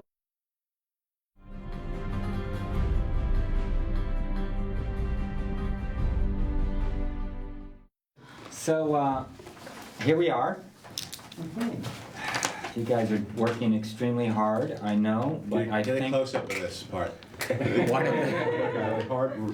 Working extremely hard, but one of the things that we do need to do is kind of formulate how we're going to finish now, and what is our task at hand to get this movie so that we can clearly have prints by the end of March. The one relentless thing, calendar-wise, is VisFX. That's the thing that once we run out of time, we're done. Right. And so I want to make sure that they're not waiting, because oftentimes they have people hot bunking and working around the clock at these vendors, and if I don't get in there when they need me, absolutely, there are people waiting, and at a certain point the bell's going to ring and we're not going to get those shots in, and that's honestly the most concerning part of the process to me right now. As of today, we have 162 outstanding shots, out of which 22 were always the Gomera ones for March. Right. 21st. So outstanding is 140. The caveat, though, really ultimately is going to be Iron Man's voice, because no one's ever seen it actually as something that really works yet. Yeah. So it's like one of those things, it's just like your VFX. Until they work, they don't work. And it's like... and it could mean pulling out a lot of lines or adding lines and stuff like that. Yeah, the character of the film just is radically altered. So that's the one that he shared discovery that he'll have a lot to say about. Is it the same for Monger too, or no? Probably. It is. Because he hasn't heard Reel 4 yet, where you're actually... And maybe even Jarvis. Yeah, There's some lines. it doesn't really start till Reel 5, because we Right. don't use Iron Man voice in yeah. First Flight. Now the space battle stuff, because it's such an important story point, and because there's so many moving parts between ADR, performance, robot voices, the effects themselves, the music, all the things are going to sort of come together Yeah. and have to pay off in a way that I'm not completely confident in. A big thing that we're going to have to dial and understand as we see the shape of it in the cut and as all the finals lay in is the degree of ice that's on him. And that's going to be all Ben over there. And that's going to be something where I think we're going to be really dialing in and out more than we have with most of the shots we've been working with them. Once again, to be honest with you, Charlie, I just honestly think we're not going to... We'll need to go through that weekend, and I think just to get this thing mixed, just to get up to the playback on the 17th. I'm just... So you want to be mixing all the way through to the 17th Well, I'm to get a playback? Well, then I'm we just won't being make- real with this pace, you know, of what we're trying to do and what's all going on here. Now I told him no You soul got it? patch on No soul Rhodey patch, in yeah. his Air Force one, but That's that one I think great. was already done. No, these are awesome. So How do we get them? They'll be toys. You'll be able to purchase them. Yeah, or I mean, I can send them to you, but they'll be like in the toy store. What are you talking about, Jeremy? Come on, you know what I mean. You know what I mean. Look at that one. The Mark 1's awesome. Pretty great. Very cool. That's the best Monger. Yeah, isn't that awesome? He's sick. That's the best toy yet.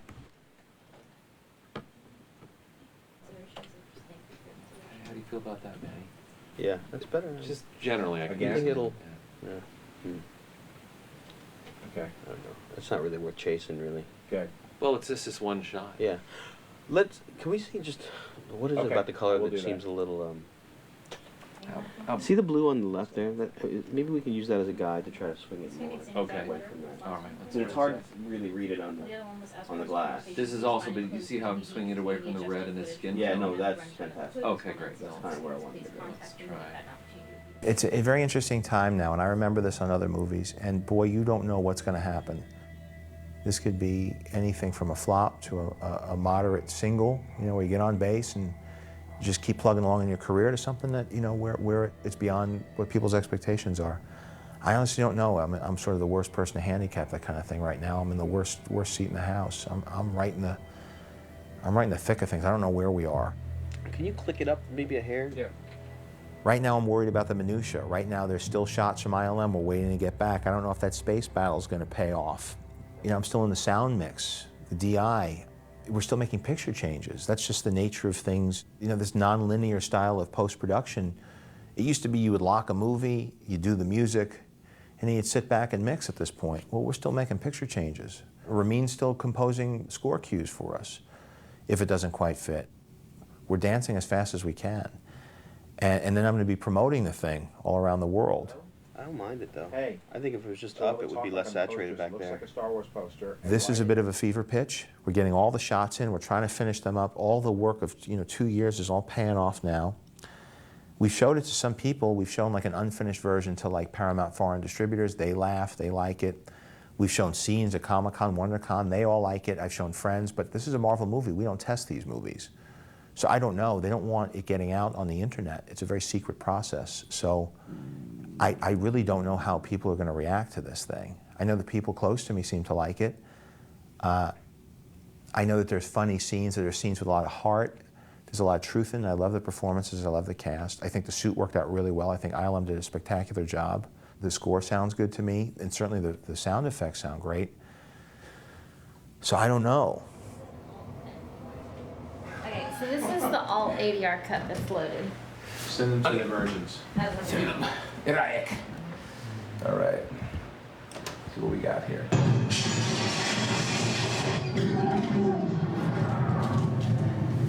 How do you think the Mark I chess piece is going to hold up? The suit's at 48% power and falling, sir. That chest piece was never designed for sustained flight. Keep you posted. I've located this pass. Pepper.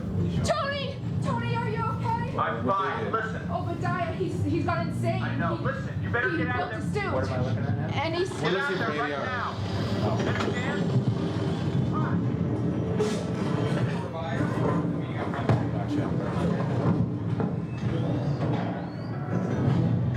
Where do you think you're going? Your services are no longer required. What a waste. That what a waste, Stunts. Is a waste. Well, all those 3 lines, are they complementary is the big question. I don't think so. Well, they've got a. Yeah. Assuming we could get it to Make it sound the sound same. Your services. Okay, because you have The whole thing about him pointing the gun, a line over pointing the gun explains why he's not smoking her, right? That's the whole thing. That's the idea. Right? Yeah. So your services are no longer required. I would push over that. I know we had it there once before. Mm-hmm. I would say I would get what a waste out of there. Okay. And I would Here, just should I put, duplicate your thing down Sure. here? Okay, where are you working? ADR workbench? Yeah. okay. So right here. He hates when directors point at the screen during photo ops. I do it all the time now. Where do you think you're going? Your services are no longer required. Okay, so we're talking about moving that right here Sure, and getting rid of what a waste. Okay. Yes. There's like Right mixed there. downs because that stuff is And so then low. I'm gonna. Oh, you're I'll cue using it. mixed downs? Yes, so we'll just write. They'll be just in the dialogue tracks too.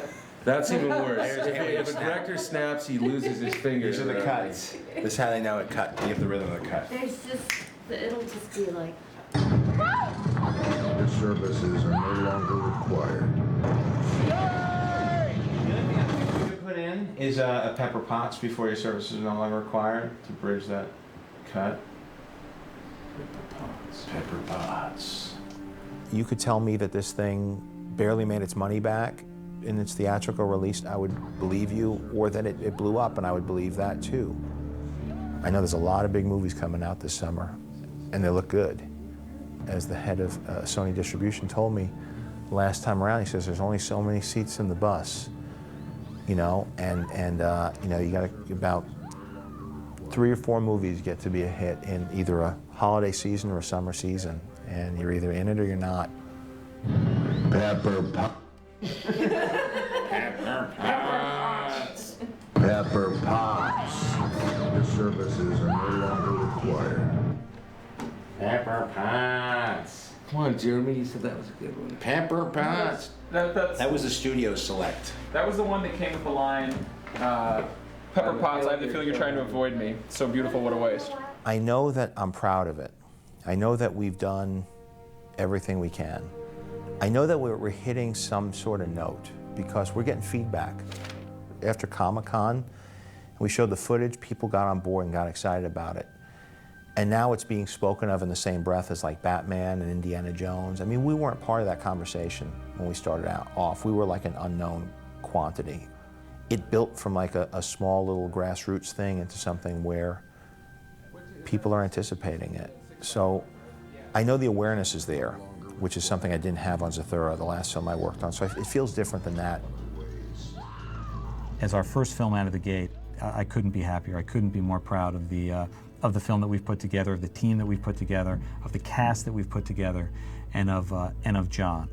It feels very, very good to have this kind of buzz on a character that outside of the hardcore Marvel fans, most people didn't know a year ago. Most people go, well, oh, was he the guy in the metal and the suit and with the goatee? Maybe people knew. And now the name Tony Stark is as famous as the name Iron Man. It feels exciting. It feels like people are ready to go out there and start the summer off with our film, which is going to deliver.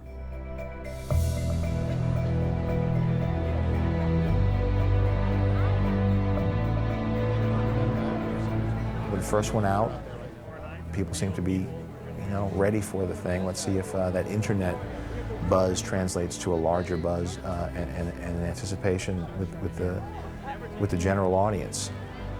But I do feel confident going in, and I get the suspicion that I'll be doing more of these, and you know, it could potentially change the, you know, the nature of my whole life and my whole career.